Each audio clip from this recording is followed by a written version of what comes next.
O selamento e o povo de Deus, parte 2. Olá, queridos amigos e amados irmãos. Hoje nós vamos dar continuidade ao estudo sobre o selamento. Hoje nós vamos estudar Ezequiel capítulo 9. O estudo do selamento é um estudo muito amplo. Nós vamos estudar aqui de maneira bem objetiva e bem direta. Eu pretendo ser bem objetivo no estudo, em cada estudo que nós vamos fazer. Por isso não será muito longo. Entretanto, o assunto é muito mais vasto, ok? Mas eu gostaria de incentivá-lo ao estudo sobre o selamento através dessa série. Vamos então orar neste momento. Senhor nosso Deus, agradecemos pela oportunidade que o Senhor nos dá para estudar a Tua Palavra. Pedimos que esse estudo possa abençoar as vidas de cada pessoa que estará estudando, estará assistindo esse vídeo. Que o Teu Espírito direcione a vida de cada um de nós. Em nome de Jesus. Amém. Muito bem, vamos avançar então. Ezequiel capítulo 9, do verso 1 ao verso 11. O verso 1 nos diz: Então me gritou aos ouvidos com grande voz, dizendo: Fazei chegar os intendentes da cidade, cada um com as suas armas destruidoras na mão. Então me gritou aos ouvidos com grande voz, dizendo: Fazei chegar os intendentes da cidade, cada um com as suas armas destruidoras na mão. Esse verso 1 do capítulo 9, Ezequiel faz aqui a introdução desse capítulo. Entretanto, para entender o capítulo 9 de Ezequiel, precisamos estudar o capítulo 8 também. Então fica aqui a dica, fica aqui o conselho, para que você possa entender o contexto de Ezequiel 9, é interessante que você estude o capítulo 8, pois está acontecendo algumas abominações ali na época de Ezequiel entre o povo de Deus, onde o capítulo 9 vai mostrar quem receberá o selamento e quem não receberá, ou seja, quem será selado e quem não será selado. Ok? Vamos então avançar aqui no capítulo 9 e o verso 1 aqui. Eu queria comentar com você em relação quando o Ezequiel diz que Deus gritou aos ouvidos com grande voz. É interessante que aqui fala, né?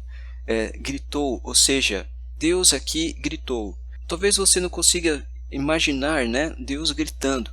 Aqui é uma expressão para mostrar a urgência, né? A urgência e a importância do que vai ser dito. Em Apocalipse também nos diz que Jesus está à porta e bate. Ou seja, está à porta do coração batendo, né?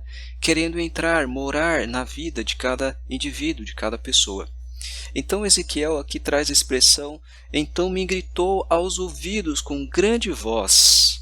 Essa expressão grande voz também está no Apocalipse, mostrando a urgência, o poder da mensagem. Então você pode entender que aqui em Ezequiel 9 é algo muito importante, muito sério, que Deus aqui grita, né? A expressão que está aqui no texto, mostrando a urgência, a importância da mensagem.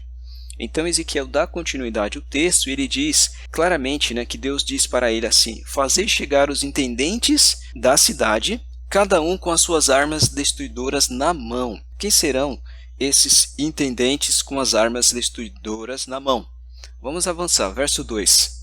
E eis que vinha 6 homens a caminho da porta superior, que olha para o norte, e cada um com a sua arma destruidora na mão. E entre eles um homem vestido de linho, com um tinteiro de escrivão à sua cintura. E entraram e se puseram junto ao altar de bronze. Como você pode perceber, aqui Ezequiel está tendo esta visão e o local, né?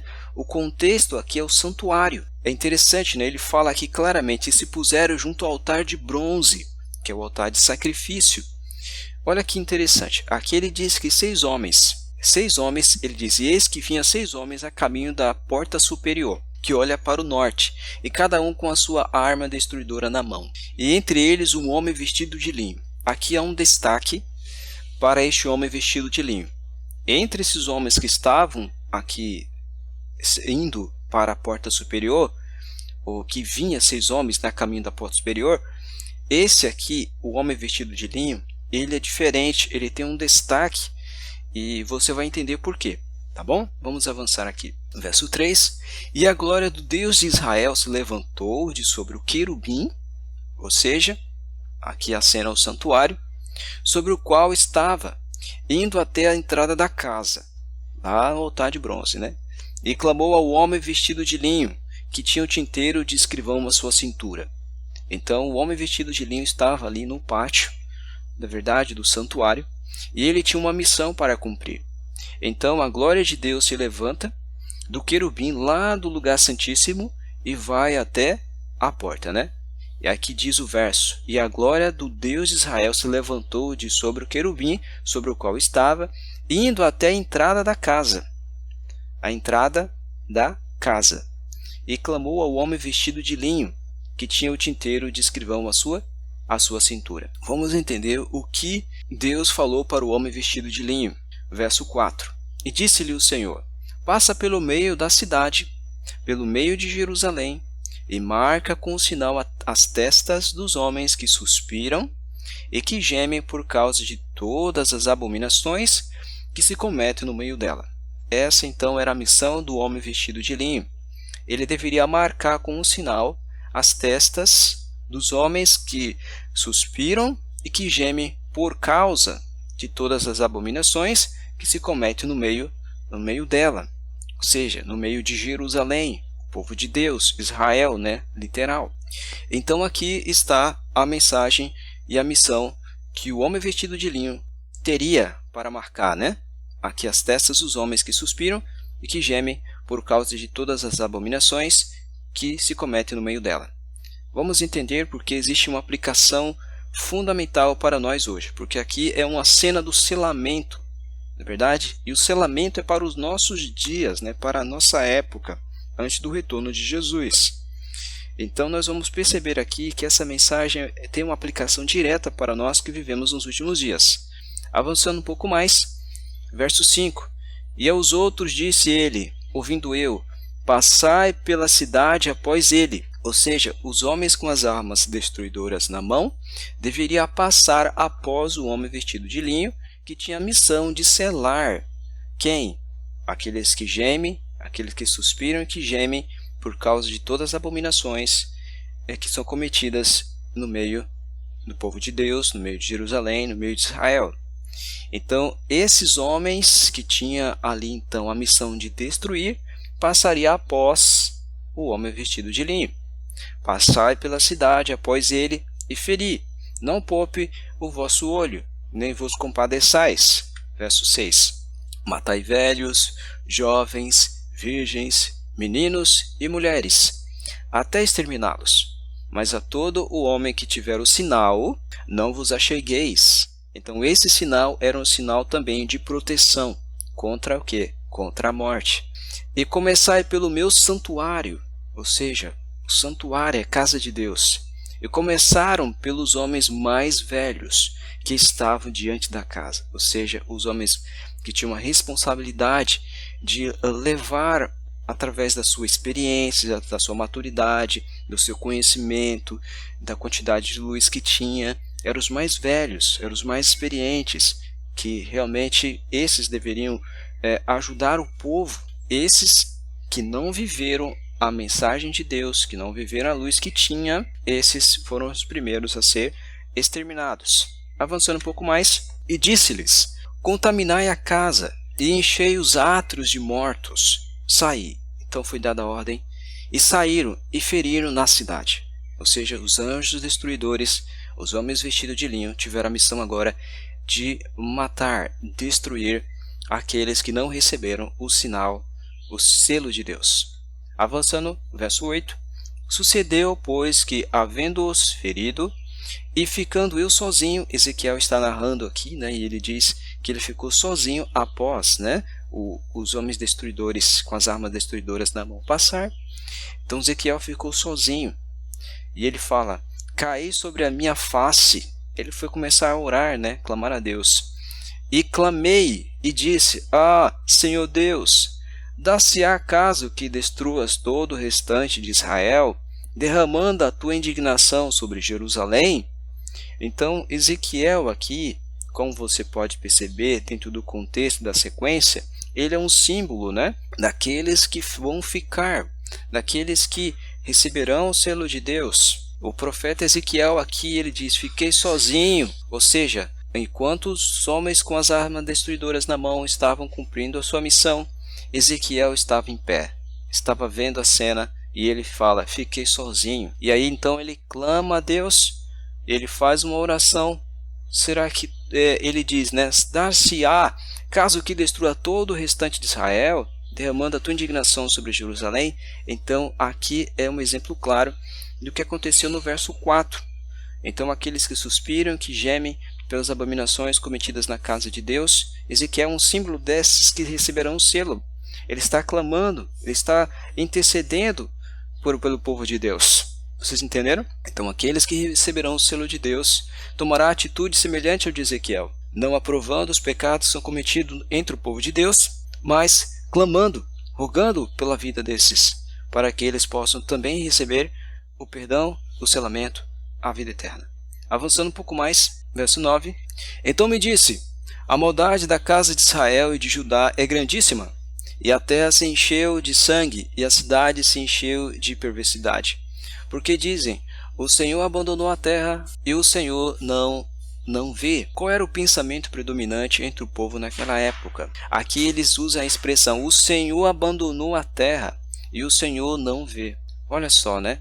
Se você examinar a Bíblia, se você fazer um estudo das Escrituras e do Espírito Profecia, você vai perceber que todos que serviram a Deus em todas as épocas até agora, posso dar exemplos como Enoque, Moisés, Abraão e muitos outros, esses homens e também as mulheres que serviram a Deus, eles tinham um senso da presença de Deus com eles. Eles tinham esse senso, essa certeza que Deus caminhava com eles, que Deus habitava em sua vida, que Deus estava ao seu lado. Então esses homens, eles tinham o quê? O senso da presença de Deus. E isso os ajudava a se manter fiel, porque eles andavam na presença de Deus, eles queriam viver uma vida agradável a Deus. Entretanto, as pessoas aqui mencionadas em Ezequiel, que foram destruídas, que não receberam o selo de Deus, essas pessoas, qual era o pensamento delas predominante? O Senhor abandonou a terra, o Senhor não vê. Ou seja, não tinham senso da presença de Deus ao seu lado. Avançando um pouco mais, verso 10. Pois também quanto a mim, Deus diz, não poupará o meu olho, nem me compadecerei. Sobre a cabeça deles farei recair o seu caminho. Ou seja, Deus vai cumprir o seu juízo.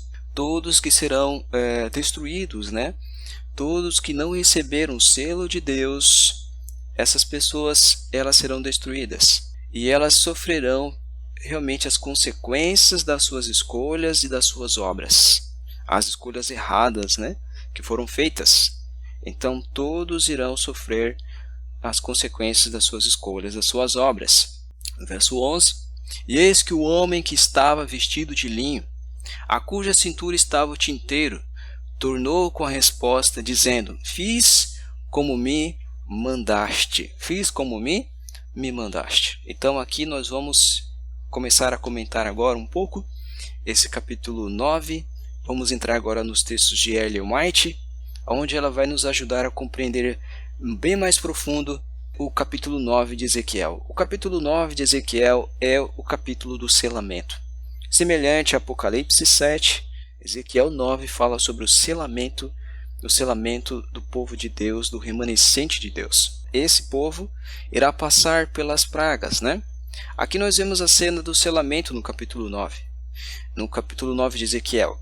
Em Apocalipse capítulo 7 nós vemos a cena do selamento dos 144 mil. Então o remanescente de Deus que irá passar pelo tempo de angústia, pelas 7 pragas, decreto de morte, o Armagedon, toda essa sequência de eventos após o fechamento da porta da graça, 7 pragas. Então esse povo receberá antes o selo de Deus, o selamento, então terão capacidade dada por Deus para enfrentar o tempo de angústia e todos os eventos que vão se suceder até o retorno de Cristo, passar vivo por todos esses eventos. Agora vamos ver como os comentários de Ellen White. Talvez você esteja curioso para saber quem representa o homem vestido de linho. Na verdade, você pode perceber pelo contexto que ele tem a missão de selar. É ele que sela o povo de Deus, o remanescente. É o homem vestido de linho.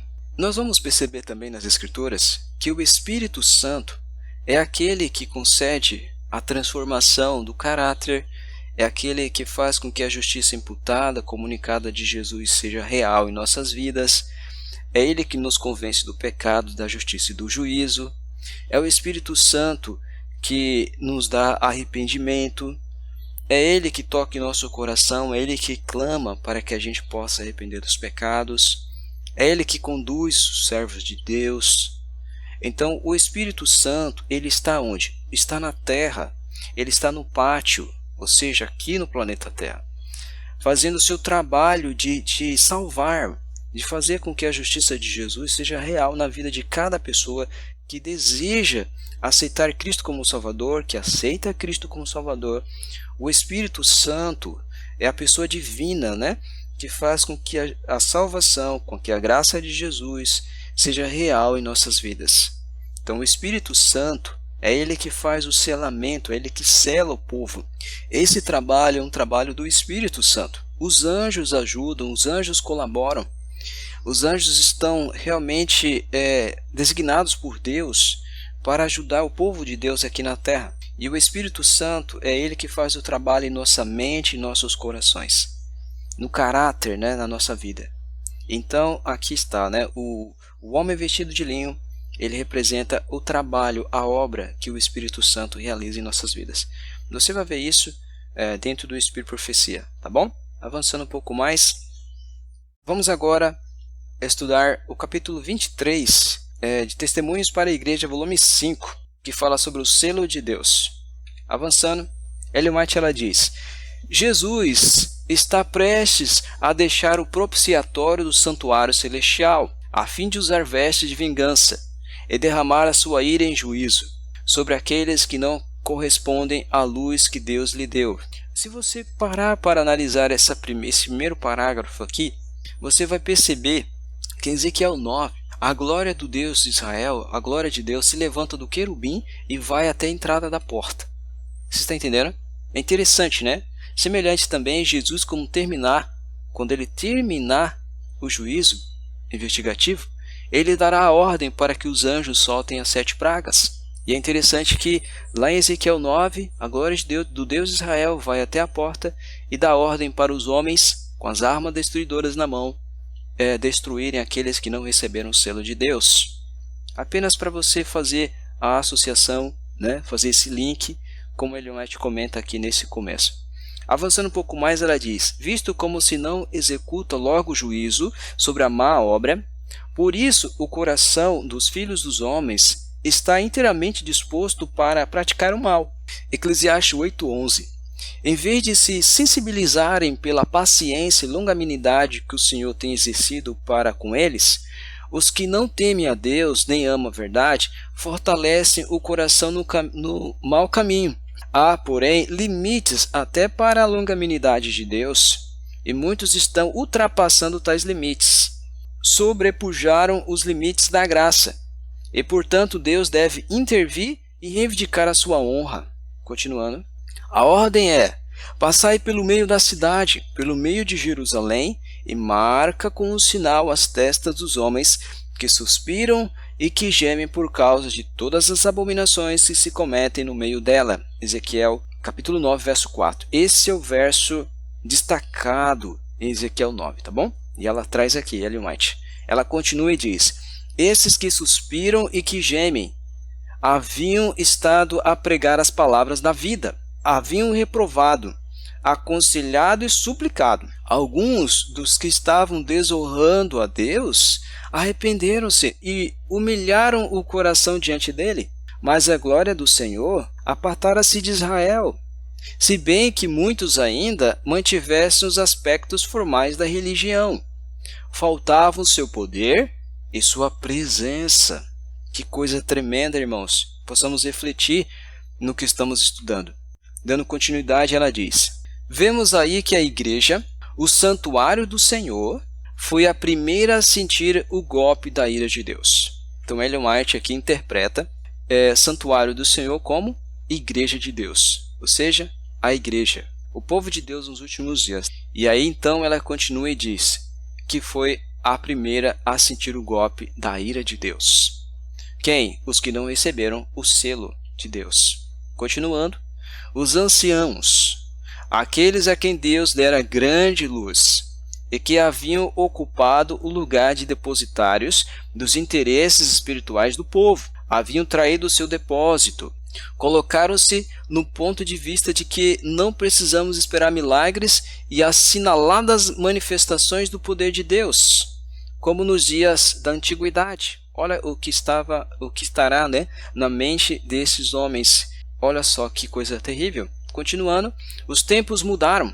Este é e será o pensamento daqueles, os experientes, né, os anciãos, os que deveriam conduzir o povo. Infelizmente, muitos estarão pensando assim, os que não receberão o selo, né? Continuidade da citação, ela diz: estas palavras fortaleceram-lhes a incredulidade e dizem: o Senhor não fará bem nem mal. É demasiado misericordioso para visitar seu povo em juízos.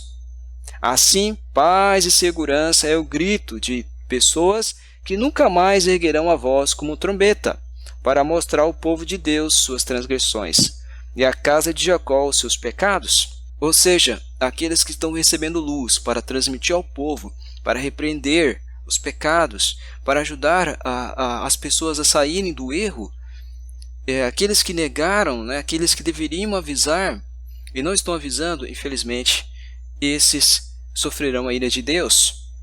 E ela continua e diz: esses cães mudos que não querem ladrar são aqueles que sentirão a justa vingança de um Deus ofendido. Ou seja, essas coisas ofendem a Deus. Adultos, jovens e crianças, todos perecerão juntos. Irmãos, isso aqui é para refletir. Todos nós que temos a oportunidade que Deus nos concede como líderes espirituais para ajudar os nossos irmãos, nós devemos ajudar. Nós devemos ensinar o caminho da verdade para que nenhum se perca. Aqueles que escolherem o caminho do erro por conta própria, então nós não poderemos fazer nada. Mas a nossa parte nós devemos fazer, que é avisar, que é orar, que é ajudar essas pessoas a saírem do erro, do pecado, das coisas ruins. Então, para que nós não sejamos cães mudos, né?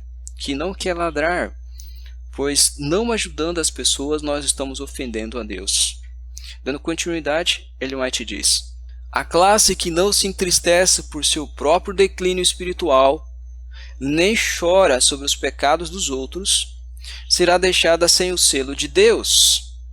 O Senhor comissiona seus mensageiros, os homens que têm armas destruidoras nas mãos. Passai pela cidade após ele, e feri. Não poupe o vosso olho, nem vos compadeçais, matai velhos, jovens e virgens, e meninos e mulheres, até exterminá-los. Mas a todo homem que estiver o sinal, não vos achegueis. E começai pelo meu santuário, ou seja, a minha igreja. E começaram pelos homens mais velhos, que estavam diante da casa. Aqui está esse capítulo do livro Testemunhos para a Igreja, volume 5, o selo de Deus. Aqui nós vemos muitas explicações, né, de Ellen White, explicando sobre o contexto do selamento. E nós vemos aqui ela comentando sobre o livro de Ezequiel, capítulo 9, né? E ela cita aqui vários versos e traz as explicações do que significa, as aplicações para os nossos dias atuais. Nós vivemos na época onde nós devemos rogar a Deus pelo selo de Deus, pelo seu selo. Precisamos estar preparados e fazer parte do remanescente que permanecerá fiel. Mas eu queria destacar aqui o verso 4 de Ezequiel 9, onde aqueles que receberão o selo de Deus são aqueles que gemem e que choram, que clamam, né? Aqueles que realmente se compadecem dos seus irmãos e também se entristece pelos pecados que são cometidos no povo de Deus, aqueles que procuram ajudar os irmãos, aqueles que se entristecem pelos pecados do seu próximo, dos seus irmãos. Então, esse é o caráter que devemos ter. Não caráter de acusação, não caráter de apontar o dedo, não caráter de desprezar as pessoas, mas pelo contrário, devemos amá-las, devemos orientá-las no caminho certo, ajudá-las a sair do caminho errado e direcioná-las para Jesus. Essa é a nossa obra, essa é a nossa missão. Dando continuidade, Ellen White diz: as abominações pelas quais os fiéis suspiram e gemem eram tudo quanto podia ser discernido por olhos finitos, mas os pecados incomparavelmente piores, os que provocam o zelo de um Deus puro e santo, acham-se encobertos. O grande esquadrinhador dos corações sabe de todo o pecado cometido secretamente pelos obreiros da iniquidade. Essas pessoas chegam a sentir-se seguras em seus enganos e, por causa da longanimidade divina, dizem que o Senhor não vê e depois procedem como se ele houvesse abandonado a terra. Olha só, vocês viram? Ela explicando aqui o que significa aquela expressão daqueles que não receberam o selo de Deus. O Senhor não nos vê, o Senhor abandonou a terra, está relacionado com os pecados secretos e escondidos, né? E aqui continua, ela diz: ele, porém, irá expor a hipocrisia e revelar perante outros os pecados que ocultavam com tanto cuidado. Ou seja, tudo será exposto. Tudo que é feito escondido será revelado, será exposto. Então nós devemos abandonar todos os pecados. Pecados acariciados, pecados secretos. Devemos confessar a Deus e abandonar por completo tudo isso com a ajuda do Espírito Santo. Tudo isso com a ajuda de Deus. E Deus está nesse momento te convidando a tomar essa decisão, tomar essa atitude de confessar os pecados e abandoná-los enquanto é tempo. Logo Jesus se levantará entre os querubins, ou seja, estou fazendo a colocação de Ezequiel 9, né? Mas Jesus terminará o seu juízo investigativo, e logo dará ordem para que os anjos soltem as 7 pragas e também os 4 ventos, onde veremos grandes tragédias, grandes guerras acontecendo, grandes tragédias irão acontecer. Vamos avançar aqui, Ellen White ela vai comentar mais um pouco. Agora eu vou ler uma citação do livro Testemunhos Selectos, volume 2, página 69. Nenhum de nós, ela diz, nenhum de nós jamais receberá o selo de Deus enquanto o caráter tiver uma noda ou uma mácula sequer. Ou seja, os pecados têm que ser confessados, vencidos, né?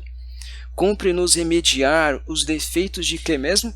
Do caráter. Defeitos de caráter. Remediar os defeitos de caráter. Purificar de toda a contaminação o templo da alma. Então, a chuva serôdia, que tanto nós almejamos, né? O derramamento pleno do Espírito sobre nós. Então a chuva serôdia cairá sobre nós, como caiu a temporã sobre os discípulos no dia de Pentecoste. Que bênção, irmãos! Quando receberemos a chuva serôdia? A primeira parte do verso da citação diz: nenhum de nós jamais receberá o selo de Deus enquanto o caráter tiver uma noda ou uma mácula sequer. Cumpre-nos remediar os defeitos de caráter, purificar de toda a contaminação o templo da alma.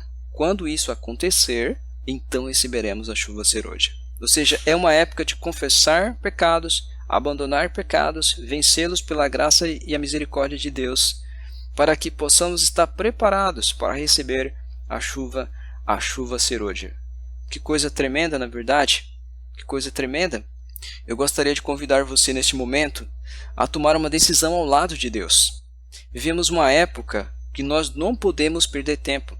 Devemos nesse momento abrir o coração a Deus e confessar os nossos pecados e pedir para que Deus nos perdoe em nome de Jesus. E que possamos ser aceitos pelo Pai nos méritos na justiça de Cristo. A graça de Deus está disponível para mim, está disponível para você. Eu gostaria de convidar você neste momento a tomar essa decisão, de entregar o coração a Deus por completo. Talvez você esteja ainda guardando ou ainda você não entregou algum aspecto da sua vida, alguns aspectos ou algum aspecto da sua vida que você não entregou a Deus inteiramente. Se isso está acontecendo com você, se você não se entregou plenamente, eu estou falando para pessoas que já foram batizadas, pessoas que não foram batizadas. Eu estou fazendo um apelo geral para todos nesse momento. Se você não entregou a sua vida a Deus por completo ainda, esse é o momento. Essa é uma oportunidade única. Você não pode perder. E esse é o momento de nós abrirmos o coração a Deus, confessarmos os nossos pecados e pedir para Ele para que Ele nos aceite em nome de Jesus Cristo. E possa nos selar, derramar o seu Espírito Santo sobre nós. Ele possa também purificar o nosso caráter, né? Possa nos dar uma mente nova, um caráter semelhante ao de Cristo, um caráter santificado por Deus. Você precisa, eu preciso, nós precisamos dessas bênçãos. Vamos orar neste momento? Vamos clamar a Deus? Oremos. Senhor, nosso Deus, nosso Pai, estamos diante da Tua palavra que acabamos de estudar. Nós vimos aqui, Senhor, em Ezequiel capítulo 9 e as citações do Espírito de profecia, a urgência, a importância de estarmos com a vida realmente em dia com o Senhor.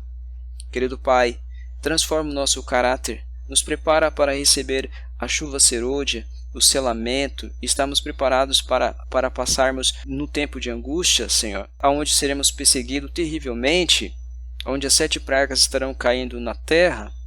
Pedimos a Tua proteção, Senhor, aonde também vai vir o decreto de morte para o povo. Entretanto, o Senhor nos guardará dessa morte, mas realmente será um tempo turbuloso, um tempo difícil, que só o Senhor para nos guardar. Queremos pedir, Senhor, que o Senhor nos ajude, que o Senhor nos proteja. Nos dê a Tua paz, ó Deus, e aceita-nos por completo. Entregamos o nosso coração, a nossa vida por completo, sem reservas. Em nome de Jesus, oramos e agradecemos. Amém. Que Deus abençoe a sua vida, que Deus abençoe a sua família. Compartilhe esse material para que outras pessoas também possam conhecer desse assunto tão sagrado que Deus está trazendo para o povo dele, possa tomar decisões rápidas, importantes, enquanto é tempo. Que Deus abençoe você. Nos encontramos no próximo estudo.